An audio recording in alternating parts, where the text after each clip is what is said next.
This is exactly right. We know so much more about our skin than we used to. And we know how important it is to take care of it with CeraVe. CeraVe facial cleansers don't strip the skin. They strengthen the skin barrier from day one. I've always used CeraVe. They have little samples at my dermatologist as I'm leaving, and they don't do that with just anything. CeraVe is the #1 dermatologist recommended cleanser brand and offers a range of facial cleansers for all skin types. Find yours. Goodbye. Capture your favorite summer feeling with Pandora Jewelry. Discover a collection inspired by the sunshine, freedom, and moments that make the season unforgettable. From sun-kissed metals to personalized pieces ready to be engraved with your summer mantra. Each design moves with you from beach days to golden nights and every memory in between. Shop Pandora Jewelry's new summer collection in-store or online at pandora.net and let your summer unfold. Goodbye. Summer is for adventures, road trips, and adding a whole lot of miles to your car. That's why it's worth stopping at Valvoline Instant Oil Change first. Their trained techs help you get road trip ready with an oil change and an 18-point maintenance check included with every oil change, checking your tire pressure, wipers, lights, and more. Valvoline Instant Oil Change techs complete over 270 hours of training, so your car's in capable hands. Best part? You can stay in your car and you're in and out in about 15 minutes. Valvoline Instant Oil Change. Change wisely. Goodbye. Hello. It's Karen and Georgia here to tell you about our brand new limited series podcast, Two-Face, John of God, produced by Exactly Right Media and Adonde Media. The series tells the story of a Brazilian spiritual healer who claimed his so-called miraculous surgeries could cure the incurable, drawing desperate people from around the world. Hosted by award-winning journalist Martina Castro, Two-Faced, John of God investigates how belief, power, and silence allowed the story to go on for decades and the brave survivors who fought to bring it to light. And we're proud to announce that Two-Faced, John of God will be released in both English and Spanish language versions starting Wednesday, February 4th, with new episodes every Wednesday. You can follow Two-Faced, John of God now on the iHeartRadio app, Apple Podcasts, or wherever you get your podcasts. And for our Spanish-speaking listeners, Dos Caras, Juan de Dios is available on Espanol in your favorite podcast apps. Adios.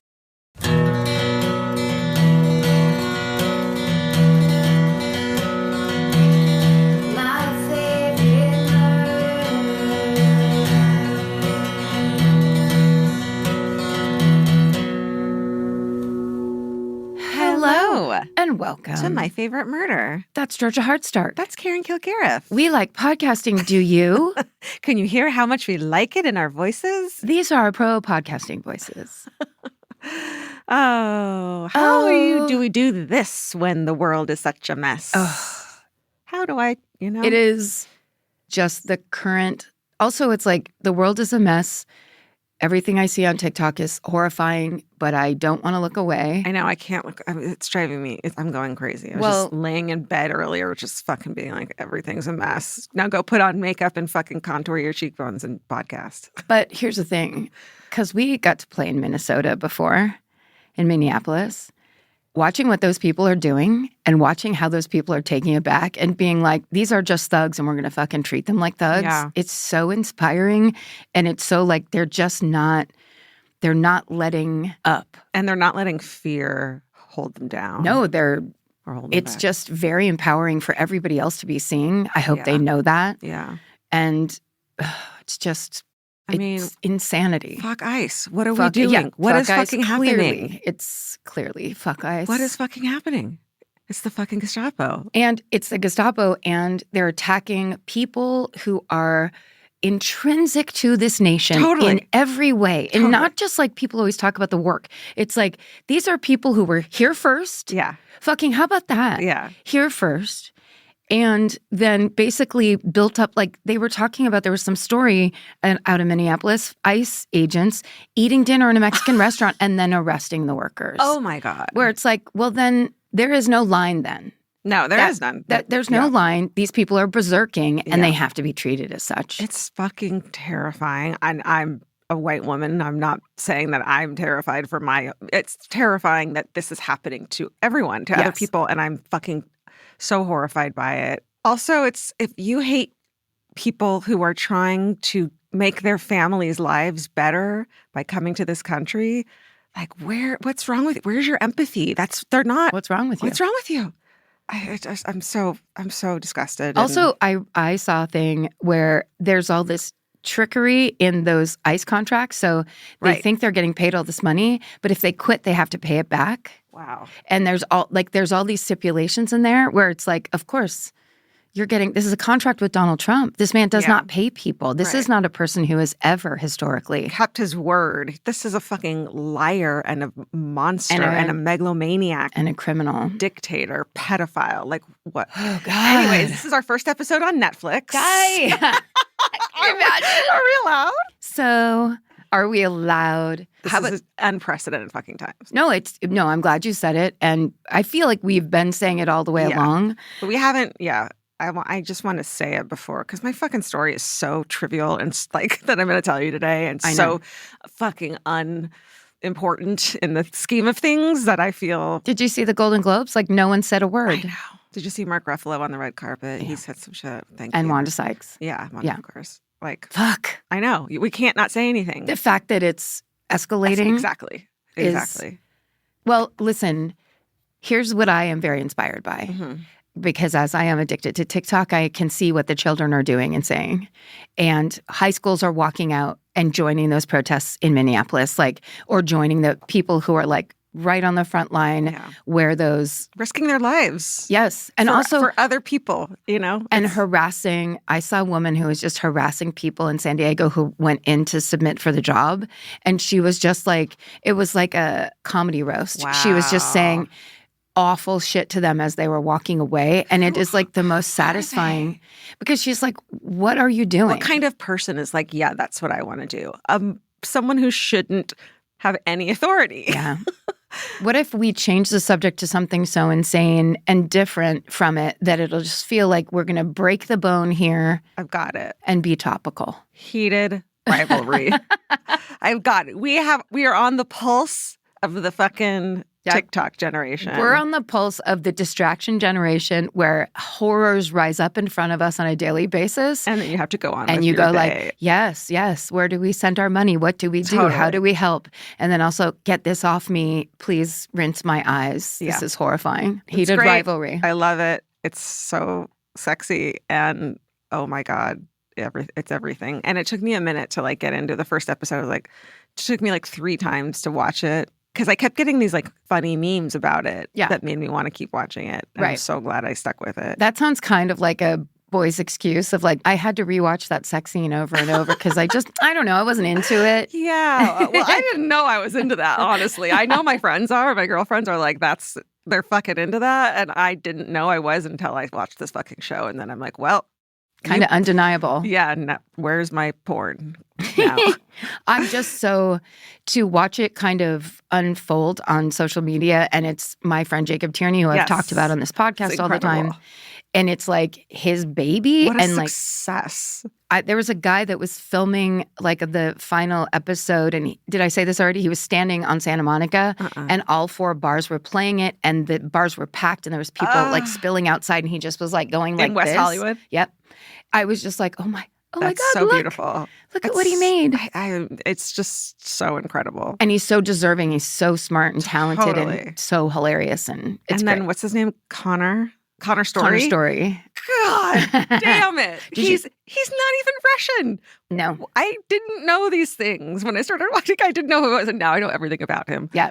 What a fucking cutie pie. Mm-hmm. Please come do a podcast at Exactly Right Media so we can just have you in the office every day. Can you imagine what that guy's life is like right now? Where so just fun. Everyone, girls, boys, whoever, are just I want to sleep with you and right that now. Ass is fucking Mothman level. Mothman statue level cakes. Oh my God, I'm cakes. I'm blushing and I'm objectifying someone and I feel Georgia, you're a perv. I feel bad about it. No, it's really fun. I think it's the kind of, it's as things get nightmarish, then there's just a little bit of it's a distraction. Opiates. It's visual opiates to get away. Definitely. But then emotional, actually really deep. The love scene, not them, but this other love scene is so fucking beautiful and lovely. And I have to be honest right now. I know. I haven't seen it. I know. Yet. That's why I'm excited I feel like for the you. biggest liar, but because I'm sitting here and it's great. Yeah. But I was at my dad's house. Oh, yeah. Good luck watching it with your I'm like, do you want to try this? Oh my God. Can you imagine? No. My dad, who gets up and slams the newspaper down when like a sex scene starts, like that's the only way he's ever reacted my entire life. Where if you're watching a movie, he's like, good night. Oh, and you're I'm like, just can't like, I didn't fucking make this movie. But that, and then, it's just like I want to sit down and binge the entire thing. Yeah. But I have to do it because I'm going to see him really soon. Yeah, you got to. And my faking of like, it's great. Yeah. I mean, it is. He's the smartest person and the funniest person, but also he started as a child actor when he was like 7 years old. What was it? Did he write? Letterkenny. Letterkenny? Oh, okay. And Shoresy. Yes. Yeah. So that's... He wrote and directed Yeah. Letterkenny and directed Shoresy, and I think co-wrote it. Mm-hmm. But then I think he did Rivalry is all his. So, nice. And I remember his name is like on, and I'm like, I know that name. Created by. Yeah. He's like, I don't know, there's these smutty hockey books that I think I'm going to try to option. And that was like, of course, 2 years ago or something like that. I know. Incredible. It's very, very exciting. Yes. We contain multitudes here. The justification of the juxtaposition of My Favorite Murder on this podcast is heated. This is the world everyone's in right now. Yeah. Just like, here's the TV I love. Here's the tears streaming down their face. It's the end of the world. Here's some cute thing. Yeah.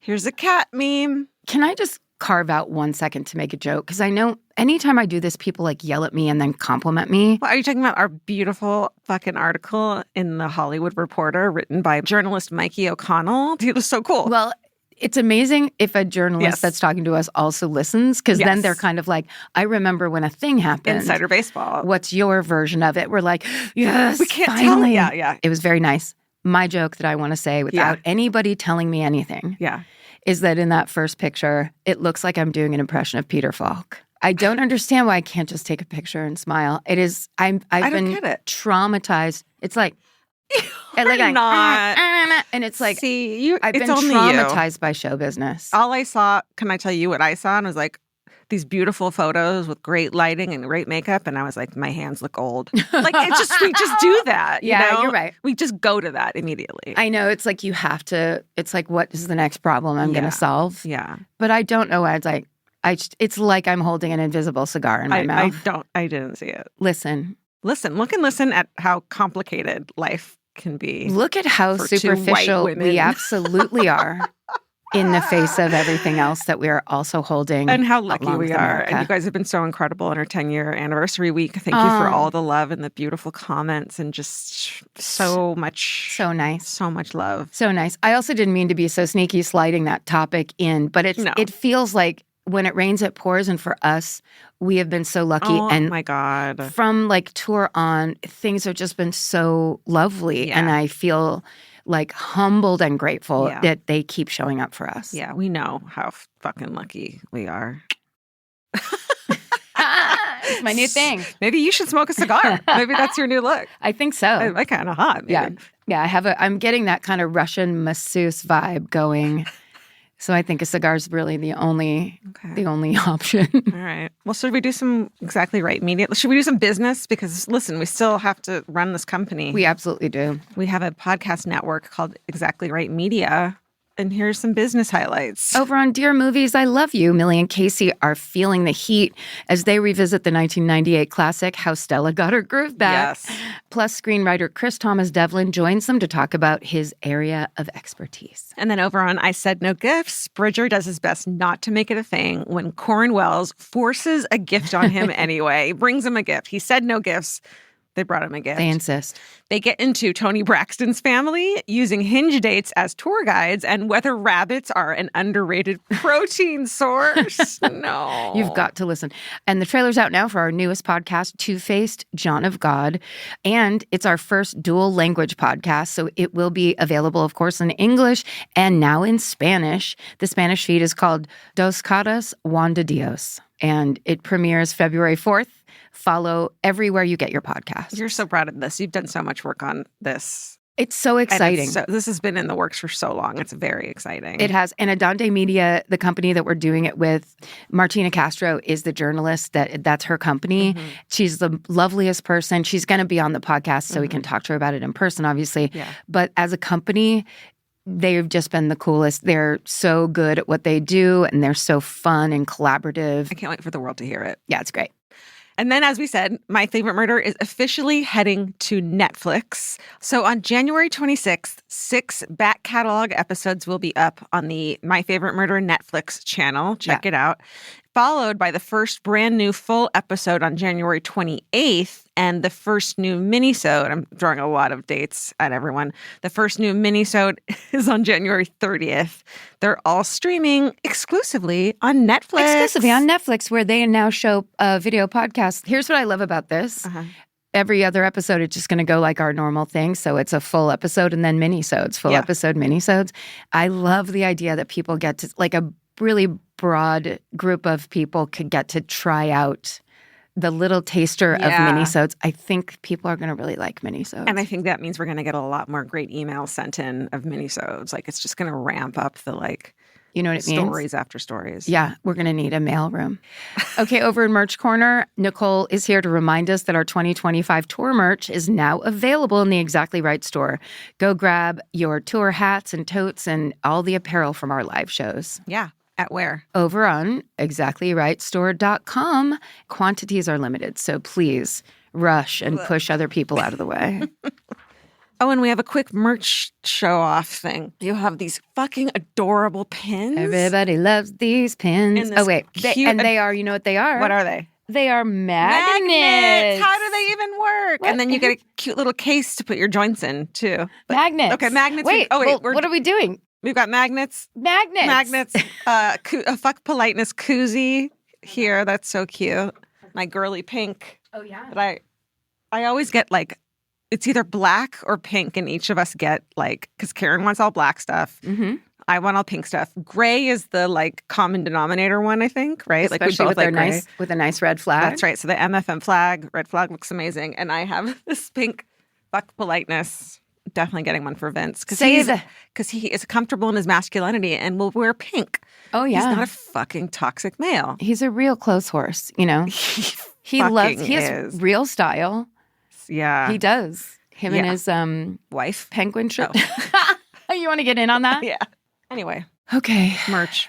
Business is over. Capitalism will save us all. That's the other thing is, like, can I stop consuming in 2026? I'm just not. I don't need any more of it. I don't need any more organizational fucking things and fucking plastic bullshit and fucking things that are going to fix my life. I got to tell you, I'm very much on that track with you. I was going to buy this little 2-level shelf to put coffee mugs on. Right. And I was like, They can just go on the surface. I don't need this. Stop it. I have to, like, pair it all the way back to lip balms and lip liners. Oh, yeah. Because it's like, it's just a little something new every once in a while. But, like, the mass consumption is not working for me. The things aren't going to fix your life. Cats and dogs are. Yeah, that's really true. Do that. Take them outside. Foster them. Oh. So you don't have to commit because we know you are a commitment phobe. That's totally fine. Cut to me with the 10 dogs in a room. Like, what? Adoption fail on all of them. Uh-oh. Okay, stop it. Okay, this is all right, here we go. I'm thinking of people watching this on Netflix for the first time, not knowing what this podcast is, and just being so confused. Click away now while you can. It's just like, this is pretty much what it's like. Actually, but here's also what it's like. Okay. On episode 402, entitled Staunch Women, I covered the story of civil rights pioneer Claudette Colvin. She was basically the first Rosa Parks. She did it when she was 15 years old. She would not get up when some white person demanded her seat on an Alabama bus. And she died on January 13th of natural causes. She was 86 years old. Wow. And her namesake foundation released the statement saying, quote, "It is with profound sadness that the Claudette Colvin Foundation and family announce the passing of Claudette Colvin, a beloved mother, grandmother, and civil rights pioneer. She leaves behind a legacy of courage that helped change the course of American history." Incredible. So sad. What a legacy. Yeah, and someone to read about and study. Listen to this episode and learn how to resist. We know so much more about our skin than we used to. 10 years ago, no one in America knew what a skin barrier was. It's time to take care of your skin with CeraVe. CeraVe facial cleansers don't strip the skin. They strengthen the skin barrier from day one. Formulated with 3 essential ceramides, hyaluronic acid, and niacinamide to provide long-lasting hydration and 12-hour oil control. I've been using CeraVe for, like, over a decade, I would think. And now it's getting super trendy. And I don't know why, it just makes me proud that something I've used for so long is like cool on socials now. But it really does work. And that's why it's been around so long. No matter your skin type or concern, CeraVe has facial cleansers perfect for you and your skin barrier. CeraVe is the #1 dermatologist recommended cleanser brand and offers a range of facial cleansers for all skin types. Find yours. Goodbye.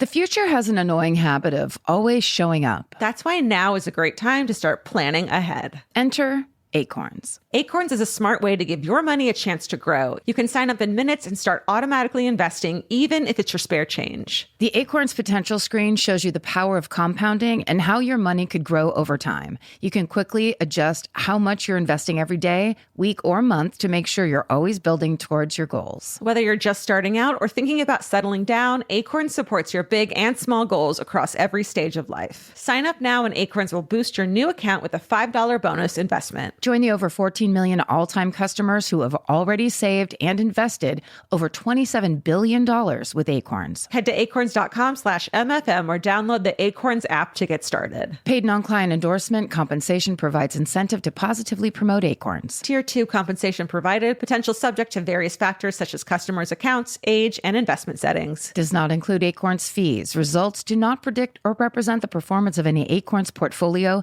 Investment results will vary. Investing involves risk. Acorns Advisors, LLC, an SEC registered investment advisor. View important disclosures at acorns.com/MFM. Goodbye. Summer means a whole new world for your feet. They're walking more, sweating more, and going barefoot all day long. For summer feet that need real comfort, there's Bombas. Bombas has a whole line of sport-specific socks for golf, yoga, the gym, and every kind of runner. They also make soft, supportive compression socks that are especially great for summer travel. Bombas sandals and slides are made from super lightweight, cushy, waterproof EVA foam, so they feel incredibly comfortable. And the best part? For every item you buy, Bombas donates an essential clothing item to someone facing housing insecurity, with over 200 million donations and counting. I wore my Bombas compression socks on the plane ride to and from Italy. And listen, I'm a girl of a certain age at this point. It needs to be done. And I felt so comfy and so secure with my cute little Bombas socks. So head over to bombas.com/MFM and use code MFM for 20% off your first purchase. That's BOMBAS.com/MFM, code MFM at checkout. Goodbye. I'm very excited about this story because it is truly a classic true crime case, and it's also a classic forensic files. Amazing. So you and I probably have seen it recently, because when we were on the road, there were some classic forensic files that I was watching. It's crazy to me that people bring their computers and watch movies in hotel rooms. Like, you have forensic files on 24/7. What are you doing? From 9 p.m. on. Yeah. Like, it's a lot. Order those chicken strips and a Caesar salad and fucking cookies. Cookies, go. Okay.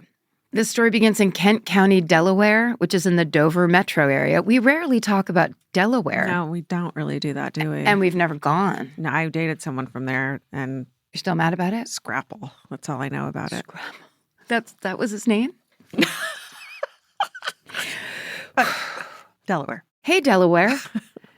Okay. It's near the town of Harrington. Okay, so this is the night of June 23rd, 1991. Okay. You're 11. Oh my God, I am. It's around midnight. A 41-year-old man named Charles Holden pulls up to his trailer after finishing his shift at a factory job, and he sees a man lurking nearby. He drives to a payphone. So this is back in the time of payphones. Sure. Before cell phones. So weird. Who? I know. So he calls 911. He tells the dispatcher, there's a guy just lurking outside my house. Oh, okay, got it. Yeah, exactly. And then he asks for a police escort home. So he's really freaked out. When the dispatcher asks Charles if he's aware of anyone else being on the property, he tells them his 70-year-old mother, Dorothy Donovan, lives in the farmhouse that his trailer is next to. So it's like his family property. Charles is certain this person that he saw outside was not his mother. He specifically tells the dispatcher, quote, "I want to get someone there as soon as I can because I don't want him breaking into my mother's." So he's scared. Okay. The police are dispatched to the property, and what they find inside the farmhouse is an absolute nightmare. Dorothy Donovan has been murdered, and as Detective Captain Greg Nolt will later remember, quote, "It was a very bloody and brutal crime scene. Blood everywhere, blood spatters throughout the bedroom. Jesus. From that night, when the investigation begins, this case will sprawl out over several years and take some unbelievable twists and turns as police try to piece together what happened to this woman on that night in early summer in Harrington, Delaware.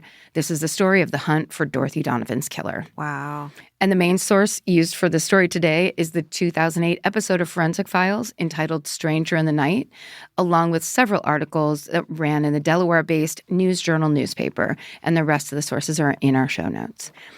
Okay, so when investigators inspect Dorothy's farmhouse that night, they find the back door window has been shattered. So the presumption is the murderer broke in by reaching through that broken glass and unlocking the door from the inside.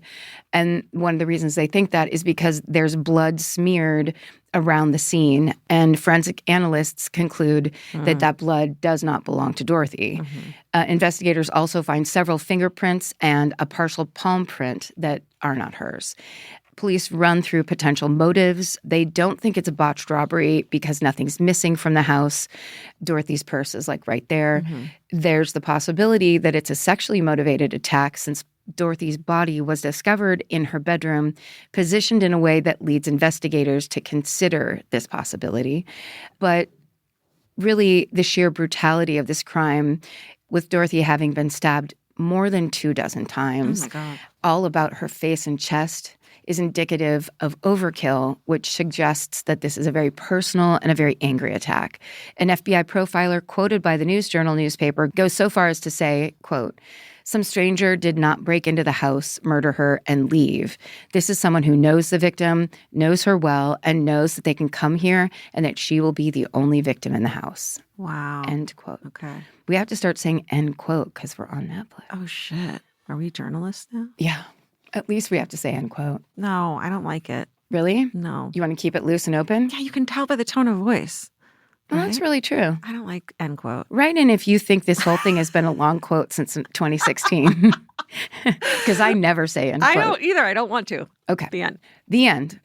So hearing this by an FBI profiler is very confusing to Dorothy's family because they're adamant this woman has no enemies. She lived a quiet life in her farmhouse after losing her husband a few years before, and she's a beloved mom of 3 and a grandmother to 7. She does not have enemies. So the motive's unclear, but one person who is being looked at very closely is Dorothy's son, Charles, who made the 911 call. It's said that when Charles first sees his mother's body, he says, quote, "I can't believe he killed her. I can't believe he killed her." Yeah. So the investigators, it piques their interest because it's very specific. When they ask Charles who he is, he tells them he actually recognized the man he saw lurking on the property that night. He says he doesn't actually know him by name, but he claims that they'd had a chance encounter earlier the same evening. So he explains that after he clocked out from his 4 to 11 p.m. shift at the factory job that day, he decides to stop at Hardee's to pick up some dinner. Now, let's just take a break for a second so I can explain that Hardee's is the Midwest Carl's Jr. You know how recently I ate the Midwest Carl's Jr.? How recently? 2 nights ago. What? Did you travel? I'm depressed. Oh. No, I have depression. I see. You know. I mean, I'm sorry. Fast food gets it done for me. Carl's Jr. is on another level for me. Like, it's a different. What do you get? A fucking Western bacon cheeseburger. Since I was a child, the skinny little girl pounding a fucking Western bacon cheeseburger and onion rings like nobody's business. So you get onion rings on the side, even though there's onion rings on that burger. What kind of rebel are you? A depressed one. A depressed one with depression? It works, though. Like, first of all, what a great idea. Onion rings and barbecue sauce. Amazing. Those milkshakes. No. Have you? No, I can't. Do you dare? No. Get in there. It could cure your depression. I'm the one who's like, won't even have a soda. You know what I mean? Like, I'm just here for the food. Like, I don't want an unhealthy soda. Fucking.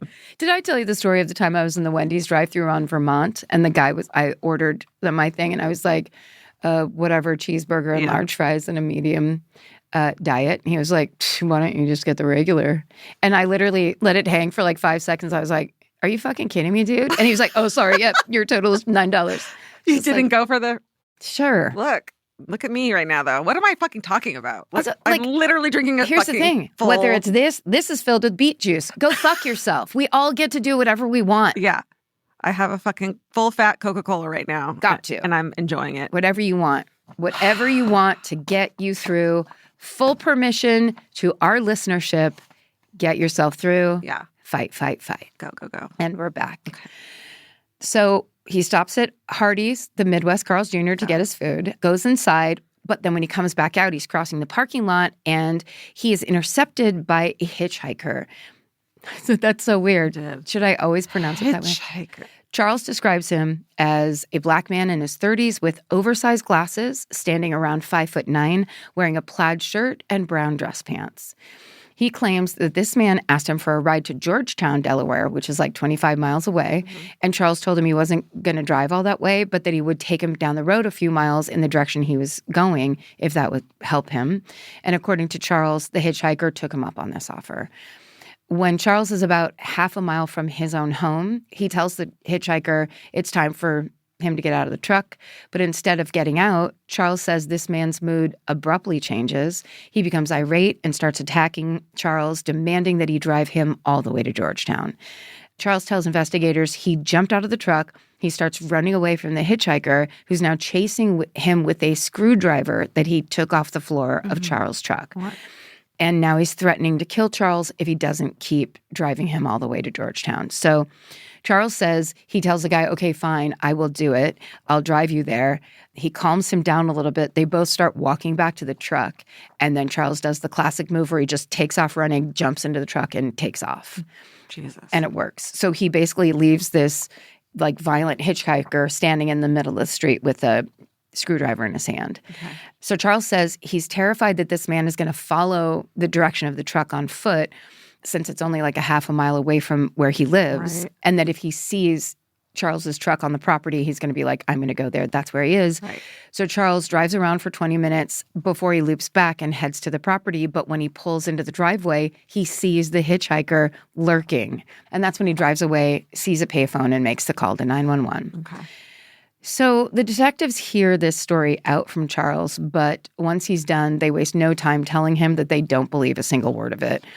It's so many coincidences. It's very rambling and random. And one of the officers actually tells Charles, quote, only an idiot would believe that story, unquote. Wow. And it does sound unlikely, especially when you consider this hitchhiker would have walked half a mile to Charles's house, passing several other homes along the way, breaking in and brutally murdering a defenseless woman sleeping inside. But the truck isn't there. He wouldn't know it was the man who he got into this fight with's mother.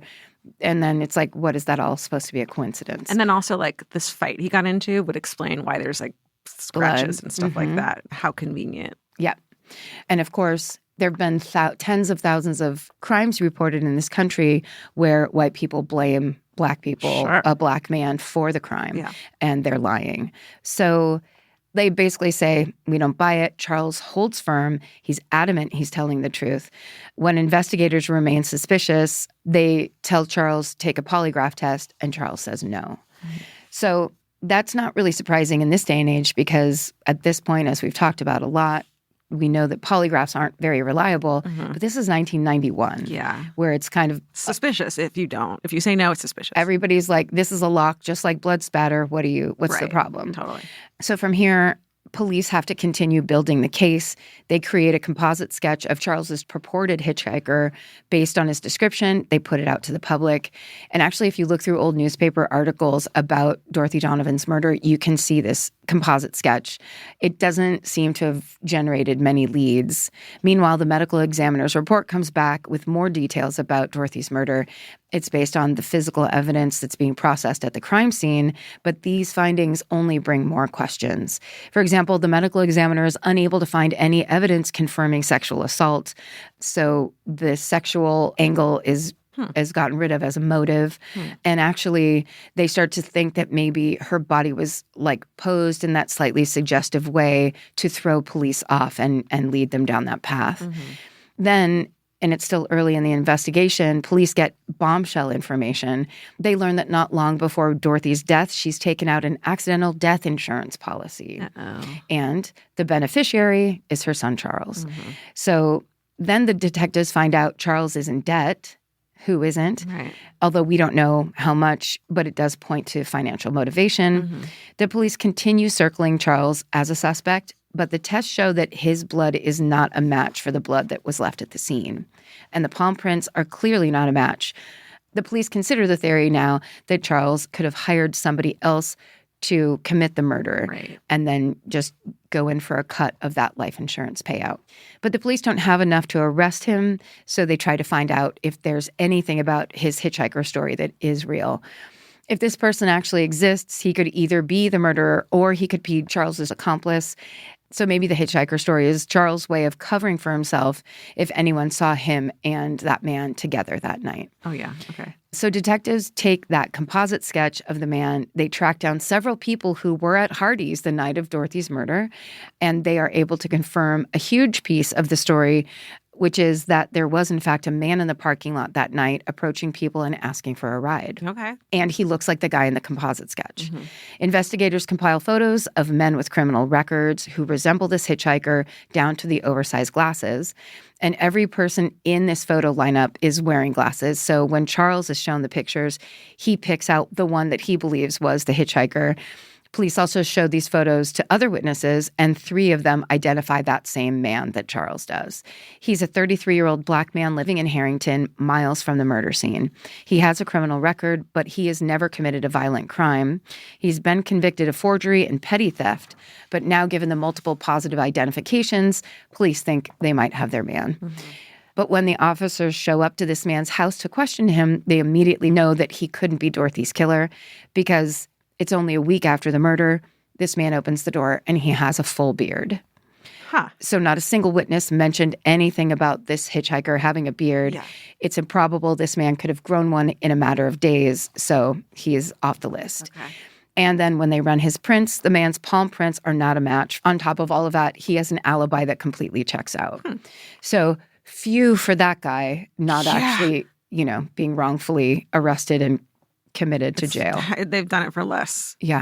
For real. So that's now a dead end. And without modern day DNA technology or forensic tools, these leads dry up. The investigation peters out. Months pass and then years. Investigators still believe that Charles has something to do with his mother's death. Can you imagine the rest of his family just having to sit there not sure? You're psychic because that is what I'm about to tell you about. Charles maintains his innocence, but the suspicion grows in his family. And his own sisters struggle to believe the story. Charles becomes more isolated as time passes. And then around 2006, investigators working the case get access to CODIS for the first time. We've talked about it on the show a lot. It's the National DNA Database that they were developing since 1991, but a lot of people didn't have access to it in the beginning. So this was the first time investigators around the country had access.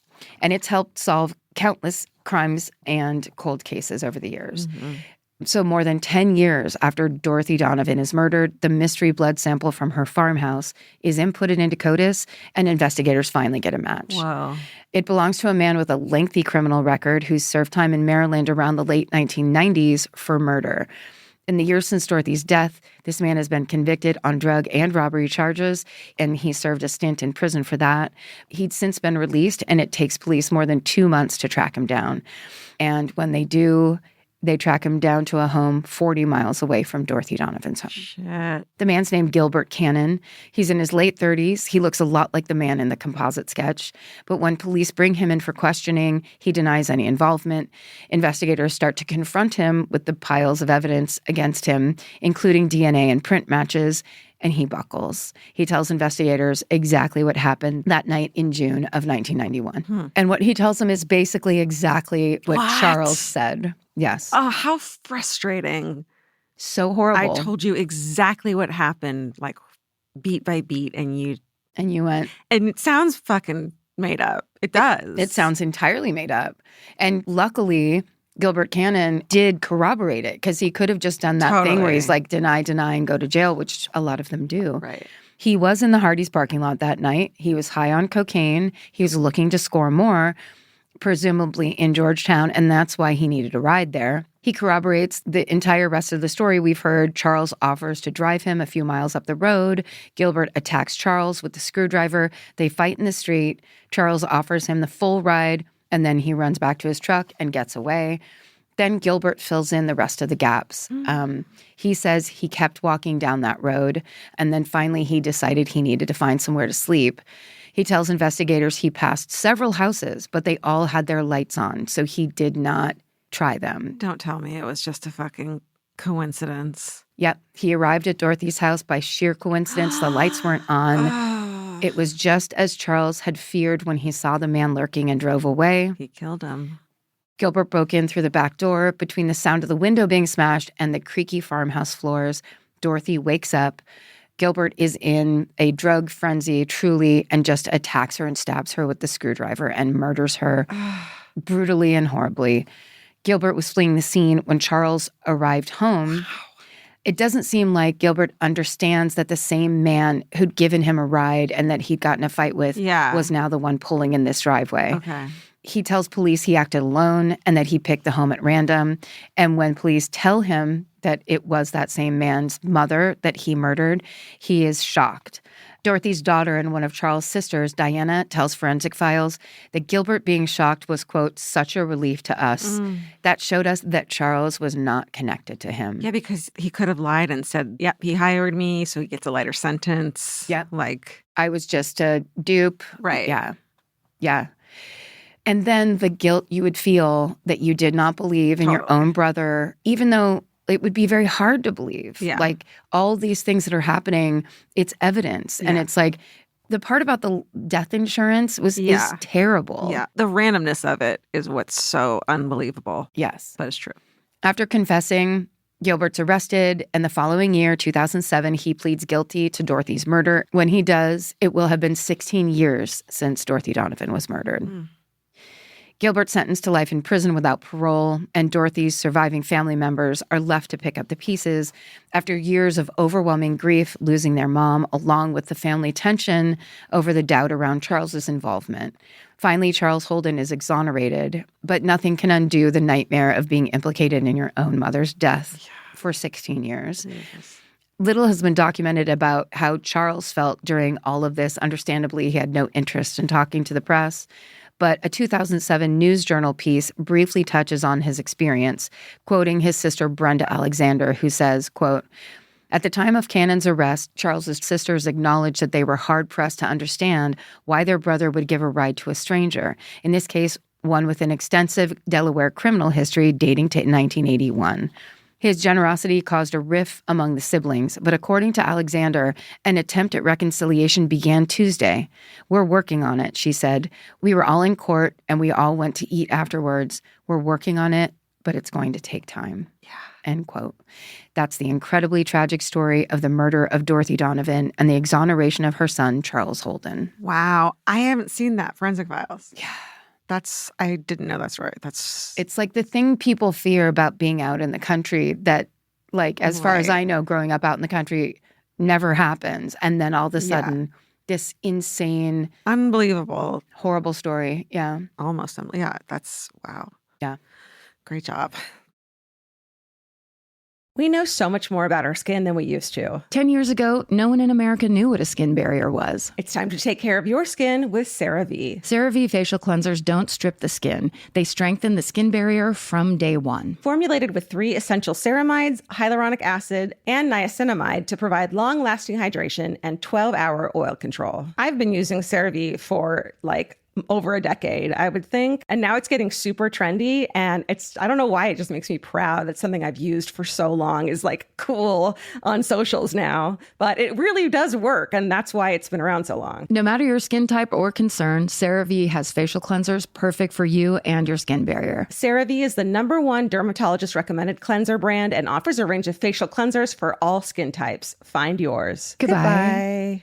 Capture your favorite summer feeling with Pandora Jewelry. Discover a collection inspired by the sunshine, freedom, and unforgettable moments that make the season so special. Whether you're planning a weekend getaway, gathering with friends, or simply soaking up every sunny day, Pandora Jewelry offers meaningful pieces designed to celebrate your unique story. From sun-kissed metals that catch the light beautifully to personalized pieces ready to be engraved with your summer mantra, every detail is crafted to help you express yourself with confidence and style. Explore charms, bracelets, rings, necklaces, and more, thoughtfully designed to complement every adventure and occasion. Each design moves with you, from beach days and road trips to rooftop dinners, golden nights, and every memory in between. Layer your favorite looks, mark life's meaningful moments, and create lasting reminders of a season you'll never want to forget. Find the pieces that reflect who you are and where this summer takes you. Shop Pandora Jewelry's new summer collection in-store or online at pandora.net and let your summer unfold. Goodbye. This podcast is brought to you by Squarespace. Every successful small business starts with someone saying, I wonder if people would actually buy this. Squarespace gives you everything you need to find out. From consultations to events and experiences, you can showcase your skills with a customizable website designed to attract clients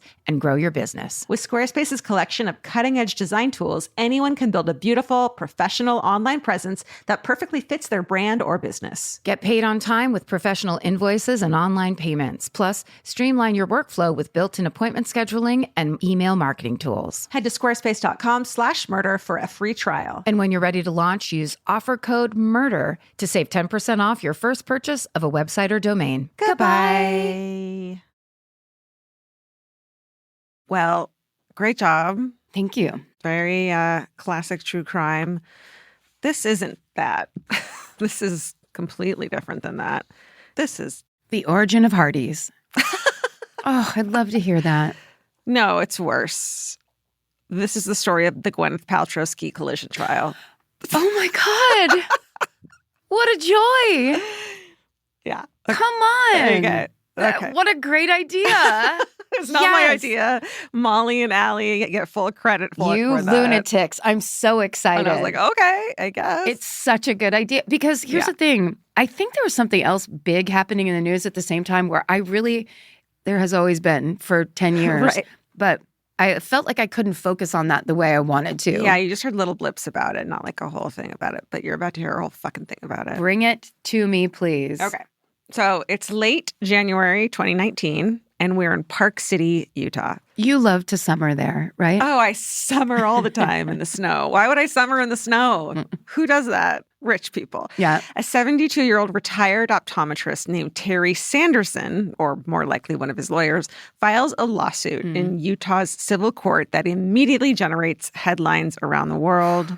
His lawsuit is against Deer Valley, a nearby ski resort known for its wealthy guests and impeccably groomed runs.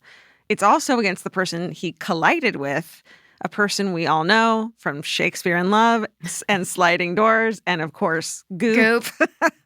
Goop. This is the story of the Gwyneth Paltrow ski collision trial. Amazing. But also it has the feeling already, and I think it's like this guy hasn't done well in the public eye for this. It's you saying that he sued Deer Valley and her. It's like, sue everyone. Yeah. You can see it like him breaking down in the parking lot almost. I mean, it's kind of a sad story. Okay. That I feel like it is, but okay. You tell me. The main source of the story is reporting from NBC, and the rest of the sources can be found in the show notes.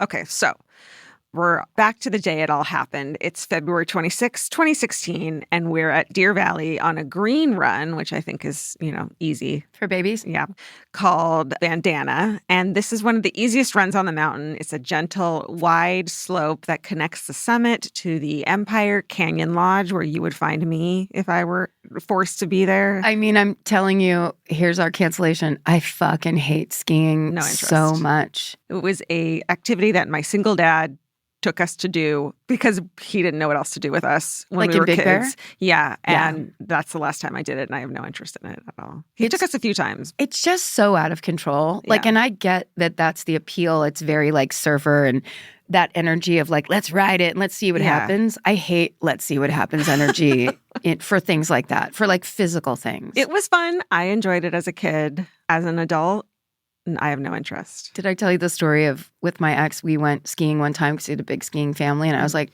I don't want to do this. And Yeah. I was like, come on, my dad will teach you. He's a really good teacher. We literally spent like 7 minutes on the kids slope. And then he took me up to a thing and I just like started going down and my legs locked up. And I was like, I can't go anymore.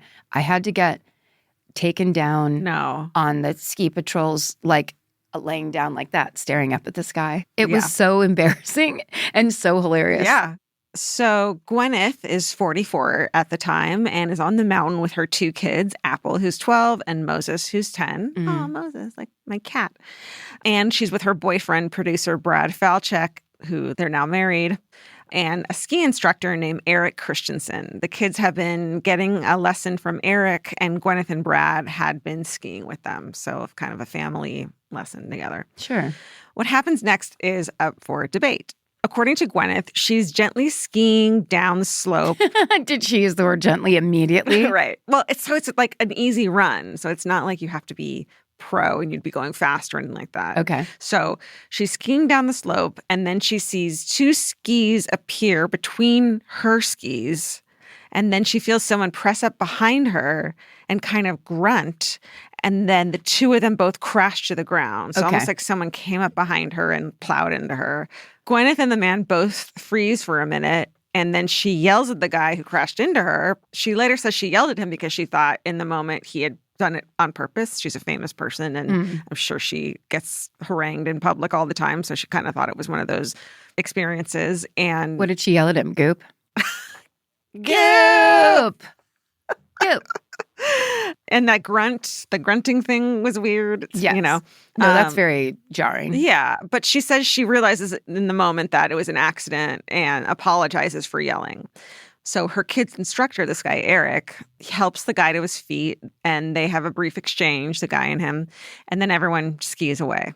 Kind of like this thing happened and everyone is a little like, what the fuck was that? Yeah. You know? Yeah. Eric, the teacher, files an incident with Deer Valley describing the events this way, although it sounds like he didn't see the moment of impact himself and was just going mostly by what Gwyneth's description was. But he writes that the man had said that Gwyneth, quote, just appeared in front of him, end quote. So he's saying he didn't appear behind her. She just appeared in front of him. Unfortunately, I will just, as a person who has gotten rear-ended like 3 different cars in my life, it doesn't work that way. Right. If you're behind, that's your responsibility. Yeah, because also, like, I'm just picturing a slope. There's no out of the blue. No. Unless, they're going really fast. They're going really fast, but yeah, you have full breadth of vision. Right. It's not like she can't drop down in front of you. Right. It's just a weird construct. Right. But like, okay, maybe you didn't see her in front of you, but it doesn't, I don't think she could have appeared in front of you. Breathalyzer. That's actually, I don't think that happened because everyone just left. So everyone goes on with their lives for 3 years, or so it seems. At some point, the man is a 75-year-old. His name is Terry Sanderson, and he hires a lawyer. The lawyer goes back and forth with Gwyneth's lawyers, which have to be like the best in the fucking biz. Just the power. The most power. Radiating off those men. The secrets they know. And women. And women. The secrets that they can never tell. Oh, God. Gwyneth's lawyers are like, fuck you. No way. I'm paraphrasing. And so Terry files in early 2019. The filing includes his version of the events, which are that he was skiing down the slope when Gwyneth, skiing out of control, slammed into him from behind, knocking him unconscious and breaking 4 of his ribs. So very different story. Yeah. Mm-hmm. Now, the central question in this lawsuit will lie in one key difference between Terry and Gwyneth's stories. Who was the uphill skier? Every ski resort has a posted code of rules that skiers are supposed to follow. And among these rules is that downhill skiers have the right of way and uphill skiers, who fucking uphill skis? Just for like the workout? Or maybe like to get to the top of the I think they mean, it's, like downstage and upstage in the theater. They mean like the skier behind. Uphill. Got it. Great job. Thanks so much. So uphill is mean. And then there's a cross-country hill. skiers coming across like this. Right. Everybody's just like clunking up this hill. Yeah. Yes. Okay, now that makes total sense. So uphill skiers, downhill people, the people in front of you, have the right of way. Because you simply can't control what's happening behind you when you cannot see it. Truly. Yeah. Gwyneth and Terry each claim to be the downhill skier. her. So we do know that after the collision, let's call it, the Deer Valley Ski Patrol does bring Terry down the mountain on a stretcher. We're not sure if he loses consciousness at any point, but being brought down on a stretcher is common for anyone who has any kind of injury on the mountain that can't get down on his own. Yeah, I know. You do know. I know firsthand, and it's very shaming. Oh, I would not. And it takes forever. It feels like 4 years. So slow. And people kind of ski by you and look down at you. And you just have to like let go and let God. It's horrible. And get a hot toddy. So Terry goes to urgent care later that day, and it sounds like he really did fracture some ribs. This really probably was a very painful fall. And while he's there, a friend who he'd been skiing with, a man named Craig Ramone, first tells him that the person he collided with was Gwyneth Paltrow. So he didn't even know when it happened that it was Gwyneth Paltrow. Yeah. You got all those ski equipment things The on. weird yellow goggles. Right. Shortly after this, Terry sends out an email to his entire family with the subject line that says, "I'm famous." It details the crash. Make that a phone call. Yeah. Don't put it in writing. No. The exact contents of the email don't seem to be part of the public record, but Terry goes back and forth with one of his daughters about whether or not someone on the trail might have gotten GoPro footage of the crash, but no footage ever materializes. And then 3 years pass before he eventually files the suit. Initially, he sues for $3 million. Yeah, naming both Gwyneth and Deer Valley in the lawsuit. And there's a flurry of reports about this lawsuit, at first only giving Terry's side of the story and claiming that eyewitness accounts from the slopes refute the incident report on file at Deer Valley. People love to hate on Gwyneth Paltrow. She has been the She's subject of so much hatred basically since day one. Yeah, she's somehow an easy target. And so the idea that she ran into someone and was just a messy said, rich lady who Goop, and skate away. And she now was, and hurt this old man and everything. It's like people love that. They like that narrative. Well, it's a story. It's like Yeah. we got to feed this content machine. Right. About a month later, so in February 2019, Gwyneth comes forward in statements through her representatives, gives her version of events. So between 2019 and when the case finally goes to trial in 2023, the amount Terry is suing for drops from $3 million to $300,000. Oh. That is because it's not arbitrary. Because they drop a couple They're zeros just like, off. please, something. Because in Utah civil court, there's thresholds of amounts a plaintiff is seeking that determine how many witnesses they can call. Oh. And 300,000 is the threshold for the maximum number. So, like, do they want to call more people? Do they not want to call more people? Maybe it's like the more people you can call to prove it, the higher your number can be. But if you're fucking around and it's like there's only you don't want the that ski many guy, people called. Yeah. then yeah. The less people called, the better your chances are of winning. Oh, my Right? my thinking was the less people called, the harder it is to prove the truth. So they can't go to those crazy levels. But like if something happened that 8 people were like, yes, that is exactly what happened, then it's easier to be like, then this is provably your fault or your fault. Okay. We are lawyers. I'm just making everything up while I drink a big thing of beet juice. That's my new personality. That should be suspicious enough already that you're That drinking alone. a big glass of beet juice. So the case doesn't go to trial until March of 2023. And the fact that it goes to trial is all a testament to the fact that Gwyneth and her legal team feel that fucking Terry has no case and it's absolute bullshit. By this point, they're suing each other. Terry is suing Gwyneth for the $300,000 and Gwyneth is countersuing Terry for $1. Oh, yeah. Plus her legal fees, which have to be astronomical. God damn it. Right? So she's like, that's like the $1 thing is so, I don't want to call it petty because it's, I think it's fair. yeah, it's just a go fuck yourself amount. Yes, it's like, this is weird How that you're doing dare this, you? but I will actually go and argue this with you because Yeah. And I like, don't want your money. I could want you to. easily give you $300,000 and it wouldn't affect me for a fucking moment. But I'm not fucking doing it on principle because you're wrong or you're like lying or whatever. Or you're just like, this is a money grab. And so instead of getting a bunch of money, I'm just going to prove that like sometimes this is what happens to people. I mean, here's the thing. Gwyneth Paltrow is like a perfect blonde Nepo baby Hollywood superstar. Yes. And goddamn. Out of touch for sure. But our culture loves to hate those women. That's like was she supposed to go into fucking accounting? Like, what do you want from her? I know. She has a perfect face and she's really good at acting and she's like chill. Brad Pitt really liked her. Like, come on, give it up. But Yeah. they should have tons of video on ski slopes like that because it would be so hard to prove. Right. Just for liability alone, it had to be. Imagine the snowboarder that was like making his own video in the front ground and then uphill, downhill skier. He doesn't even know what he's got. And he's like, and then the snowboarding influencer. Okay, $1, blah, blah, blah. And the trial is carried, of course, on Court TV live and streamed on YouTube and is a huge sensation for some people, particularly when Gwyneth testifies for over an hour. Hell yes. This feels very quarantine material to me. Totally. But I guess it was a little after. Yeah. But maybe we were still traumatized enough to be like, is she in court? What's going on now? Yeah. What's that? Where'd she get that turtleneck? She looks so classy in her beiges. And her chignon. So her testimony is a weird thing to watch. It does seem like one of Terry's lawyers is a little starstruck by Gwyneth Paltrow. So it's embarrassing? So the line of questioning is weird. She asks Gwyneth how tall she is and then like goes back and forth of like, I'm so jealous you're so tall. It's just weird. It's awkward and uncomfortable and weird. I don't know. What are you doing? Yeah. I mean, honestly, it is just this let's be buddies kind of a weird thing. And that's his lawyer. So he's probably just like, fucking great. It would have been hilarious if she came out fucking guns a-blazing. It was like, shut up, immediately. Just tries to get in her face. I mean, it's really weird. She asks Gwyneth if she knows Taylor Swift. What? Yeah, it's just weird. Oh, no. Can I have her number? Yeah, exactly. Do you guys want to go out sometime? That's really bad. Yeah.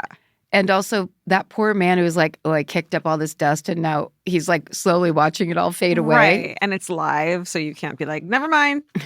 So there's lots of moments that become TikTok fodder in this testimony. In the case, Gwyneth gives her version of events again. And when asked if the collision disrupted her vacation, she says, quote, well, I lost half a day of skiing, end quote. Which like, I don't know why I'm defending her in this thing. I'm like, she doesn't fucking need me to. But it is like, it almost sounds like she was being facetious. She's like, that's all that happened.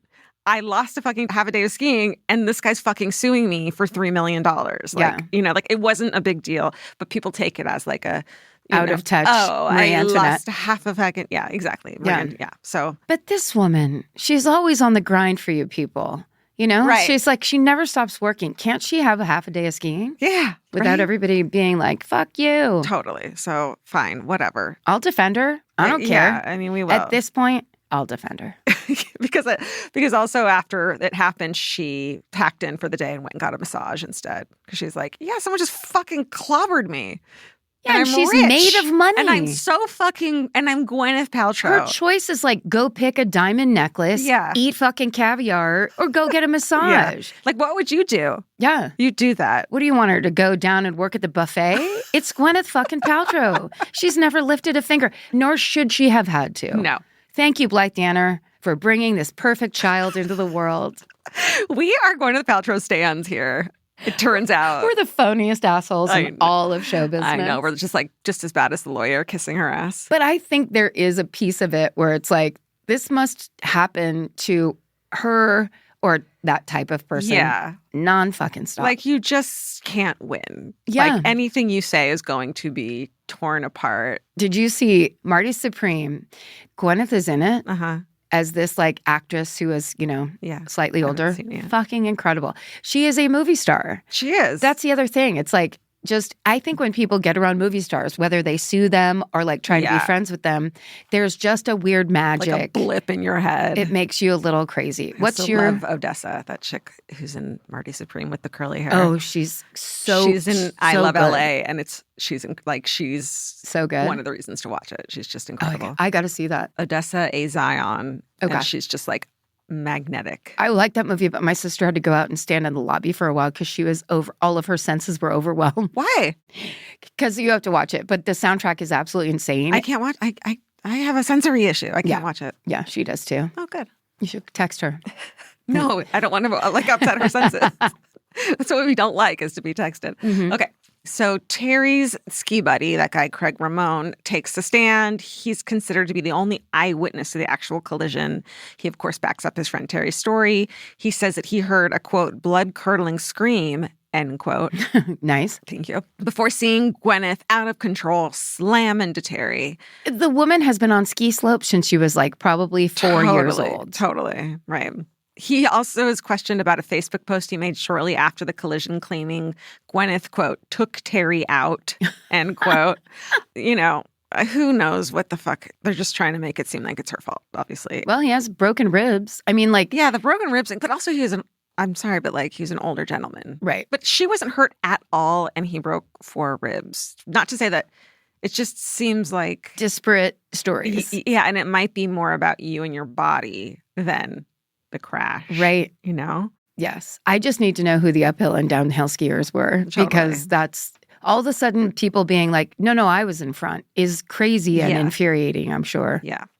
And then, of course, Eric, the ski instructor, who we must imagine is gorgeous and like, you know, fucking Fabio in the movie. Like, let's just picture that because it's fun. Please. And stoned. And stoned and had a fucking bird hit him in the face. Backs up Gwyneth's version of what happened. He says she's a decent skier and that she had been making good turns and that she had been skiing calmly, you know, normally. He disputes the blood-curdling scream, saying, quote, Miss Paltrow doesn't go down the hill screaming. There would be no reason for her to be screaming just to scream, end quote. Well, no, but that's not the claim. The claim is like, coming in like that. Yeah. Can you picture Gwyneth Paltrow screaming in out of control fucking craziness on like a bunny slope? It just doesn't... And knows how to ski. It's a bunny slope or it's a green slope. Is Bunny like, or no, is that not? Bunny's the one that's like, there's almost no incline whatsoever. That's me. But then the other one's kind of like, okay, pretty serious. Okay. So he and Terry's lawyers have a long back and forth about whether or not Eric yelled at Terry. There's all this like fucking, they're just questioning the teacher. And he's like, hey, man. Look, dude. Just trying to do my fucking job with Gwyneth Paltrow. Ride the snow, baby.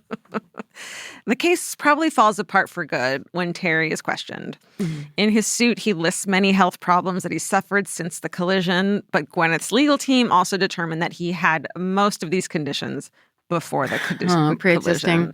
Also, it's determined that his eyesight in one eye was already fairly impaired at the time of the collision. I feel sensitive towards him because he's my dad's age. And I just feel sensitive. Right. Like it sucks to get into a ski accident no matter what's happening. Yeah. He claims he's suffered debilitating health issues in the years since, but Gwyneth's legal team points out that he had also traveled extensively after the accident, taking trips to Europe, Peru, Morocco, the Canary Islands, Thailand, and Costa Rica, where he zip-lined. In the end, Gwyneth winds up winning the case and is awarded the $1 in damages. Ultimately, Terry winds up not having to pay her legal fees because it would have been a huge amount of money. And kudos to her for like not making him do that. Being decent. After the verdict is read, when everyone is leaving the courtroom, this is just, it's, what do you think of this moment? It's so beautifully petty, right? It's hilarious. And I also don't know if she meant it in a petty way. I think she was being sincere. I do too. Because I totally do. It's like you and I would do it and absolutely be sarcastic. Okay, here, let's say it. Let's say the word together. But she's a classy MFer. She goes by him and leans down and whispers in his ear. It's on video. She whispers, I wish you well. So you could go, I wish you well. Yeah. Or you can go, I wish you well. Yeah, you could lock eyes and be like, dude. Yeah, like wish well. I think the way when you watch the video, it doesn't have a pettiness. I don't know. I don't see the pettiness. But she's wearing a lot of cashmere, so Lots you of really cashmere. give her the benefit of the I bet doubt. she smells amazing too. Like she has this really good glowy primer on. God, her skin is perfect. Her hair is perfect. She smells great. I wish you well. I wish you well. End quote. And that, that is my wishing them well, is my talking shit that like, I'm not going to talk shit. I'm just going to say, I'm wishing them well. And then you talk shit after? Yeah. Well, I talk shit. I'm just like, who are you talking about? You don't talk shit. Who's that, Georgia? I don't know her. I wish you well, end quote. The reporters asked Terry if he whispered anything back to her. He answers that he said, quote, thank you, dear. Oh. End quote. So they kind of ended friends. Yeah, like ended on this is stupid and we both can acknowledge that and like, let's move on with our lives. It's kind of like, hey, look, is this an opportunity to make a cool, easy $2 million? Right. Like, this is what people do because the courts are unregulated in that way. Totally.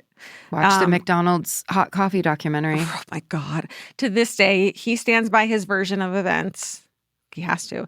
And that is the story of the Gwyneth Paltrow ski collision trial. Now, do you think she really was innocent, or do you think that she was just a more appealing witness than him? I don't think his version of events add up. Not maliciously. Yeah. You know, if he were younger, I think I'd think it was malicious and like a money grab, but I just don't buy it. And then also, like, you weren't hurt that bad. You're blaming her for that, but you're living your life. I don't know. You're in San Moritz. Also, I think if it was a big smash up, there would be way more witnesses and way more people and like an incident report, because places like that are immediately for insurance reasons going to be like, I know everyone's fine, but we need to write out the report. Well, didn't Eric, the ski instructor, after the fact, which is good, but like, they would have. Yeah, it wasn't all hands on deck because there's this big terrible accident. Right. Yeah. So that to me is weird as well. Did they show pictures of her in her ski outfit? Oh, I didn't see. I don't know. I bet she looks cute. I mean, yeah. Elite. Why are we kissing her ass so much? No, I'm not trying to. I'm not. I am. I mean, what do we get out of it? Free goop. Free goop. I think it's an interesting thing when you are kind of at the hands of the public in that way. You're like a public property. You're not a real person anymore. Right. And then it's like even just we bumped into each other. Now you're going to pay me money. Totally. And like the 3 years later thing. Yeah. 3 years later afterwards is when he started suing her. He had to go on vacation to 8 places. Right. But also, in fairness, if she did come through and smash into him and break his ribs and ski away like 2 bad chumps. Totally. And then he's just like, no one's ever going to be on my side because it's Gwyneth Paltrow. Yeah, and I've had to go through all these things because of broken ribs, which is really fucking painful and makes ziplining really hard. Then like... I don't know. He reminds me of my dad a little, so I'm like, don't want to. I know. You know. I know. It's like this like sweet old man looking guy. That was such a good idea and such a like. It's almost like, hey, let's read the newspaper together. Totally. But it's true crime. It is. And anyone who says different. Here's the thing. I do think that if this was different, she wouldn't have done the $1. She wouldn't have waived the legal fees. Like all of those moves belie at least like a good faith person. It's that thing of like, my integrity is on the line here. Yes. And I refuse to back down because you're lying, because that's not true. Yes. So I don't think she would have done that if it were true. Right. But I do think it was like very close to the Johnny Depp Amber Heard thing. It felt similar. It felt like it was right there where you're just like, what's happening? All of a sudden, court TV is back and better than ever. Why is this entertainment? I know. It shouldn't be. That's the downfall of... Wait a second. This is a true crime podcast. Hold on a second. Okay. All right. That's fucking it. Well, that was a great way to distract from our horrors. We did that. Yes, we did. I don't feel as bad as I thought I would at the end of this story.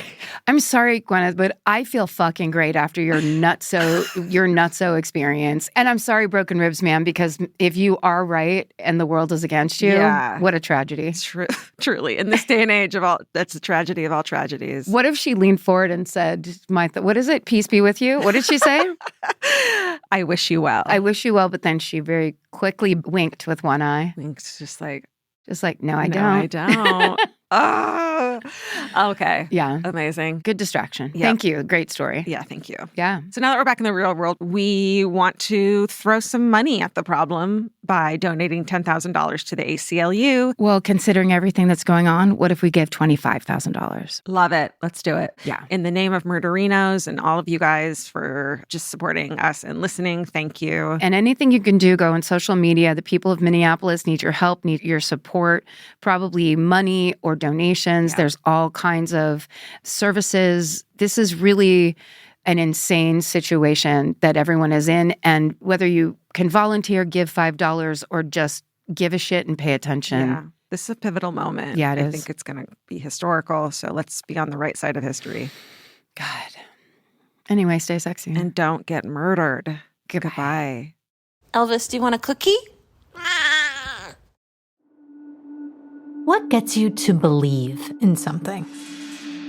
And I mean really, really believe, to the point that you'd be willing to travel thousands of miles and put your faith, even your own body, on the line for it. Desperate, that's what I was, weighing freaking 80 pounds, with a child to raise. We went to multiple doctors. They couldn't figure out what was actually the problem.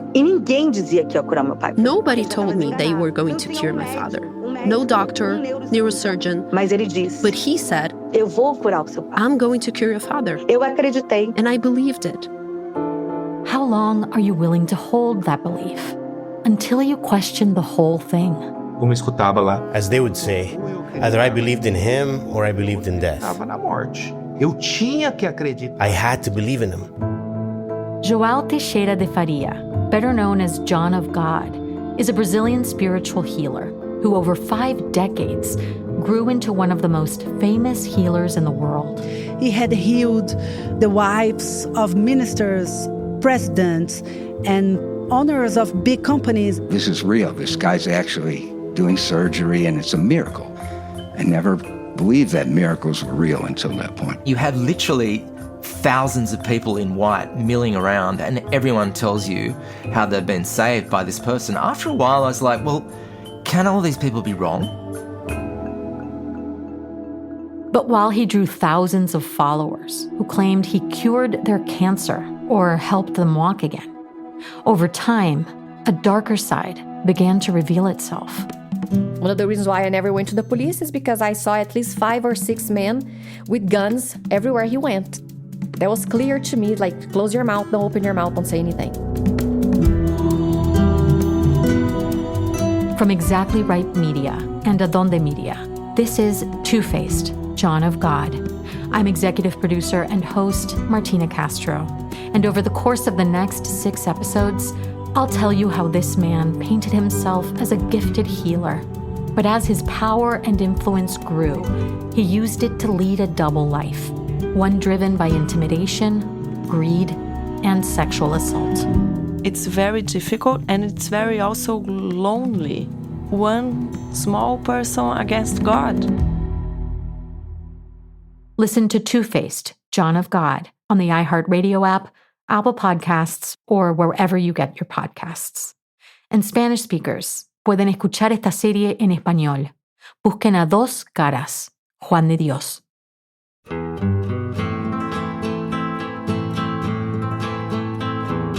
This has been an Exactly Right production. Our senior producer is Molly Smith, and our associate producer is Tessa Hughes. Our editor is Aristotle Acevedo. This episode was mixed by Liana Squilacci. Our researchers are Mary McGlashan and Ali Elkin. Email your hometowns to myfavoritemurder@gmail.com. And follow the show on Instagram at myfavoritemurder. Listen to My Favorite Murder on the iHeartRadio app, Apple Podcasts, or wherever you get your podcasts. Or you can watch us on YouTube. Search for My Favorite Murder, then like and subscribe. Goodbye.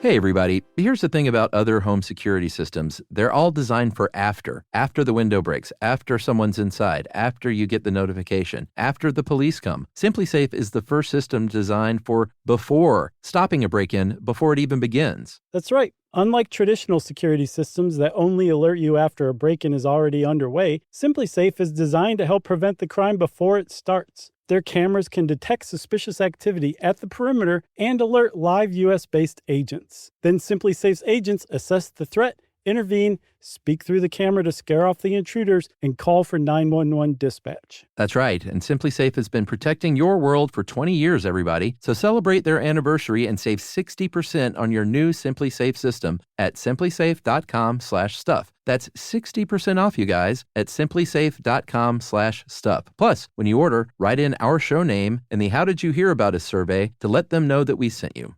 Don't forget, there's no safe like SimpliSafe.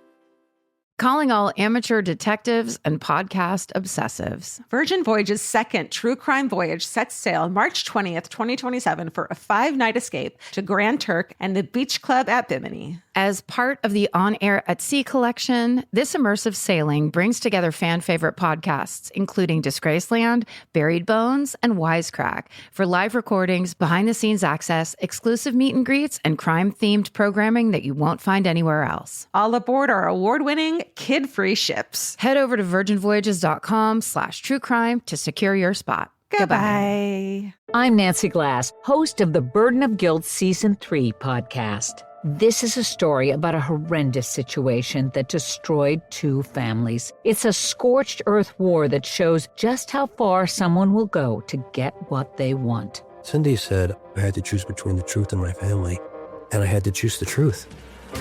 Listen to Season 3 of Burden of Guilt on the iHeartRadio app, Apple Podcasts, or wherever you get your podcasts.